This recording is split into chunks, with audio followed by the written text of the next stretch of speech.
ব্যবসায়ী নাসির উদ্দিন মাহমুদকে মারধর, ভাঙচুর ও ভয়ভীতি দেখানোর মামলায় আত্মসমর্পণের পর জামিন পেয়েছেন চিত্রনায়িকা পরীমণি। জামিন পেয়েই গণমাধ্যমে তিনি জানালেন তার অনুভূতির কথা। বিস্তারিত ডেস্ক রিপোর্টে।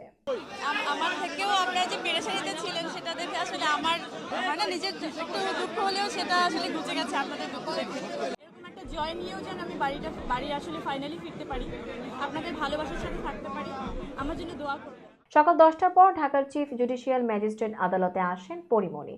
তার পক্ষে অ্যাডভোকেট নীলাঞ্জনা রিফাত সুরভি জামিন চেয়ে আবেদন করেন। জামিন পাওয়ার পর সংবাদ মাধ্যমে কথা বলেন পরীমণি। অভিনেত্রী বলেন, একদম শুরু থেকেই আইনের প্রতি আমার শ্রদ্ধা আর বিশ্বাস ছিল, আর সেই বিশ্বাস থেকেই এখানে।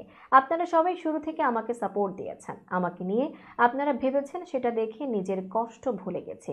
অভিনেত্রী আরো বলেন, সবাইকে ধন্যবাদ আমার সঙ্গে এভাবে থাকার জন্য। আমি কাল থেকে আপনাদের ভালোবাসা পাচ্ছি, আপনাদের এই ভালোবাসার প্রতি আমি সারা জীবন কৃতজ্ঞ থাকব। আমি আবারও বলতে চাই, আমি আইনের প্রতি শ্রদ্ধাশীল, আর এ কারণেই একদম শেষ অবধি আমি বিশ্বাস রাখতে চাই। আমি বিশ্বাস করি আমি ন্যায় বিচার পাবো, আর আপনারা আমার সঙ্গে থাকবেন। আপনাদের ভালোবাসা নিয়েই আমি জিততে চাই।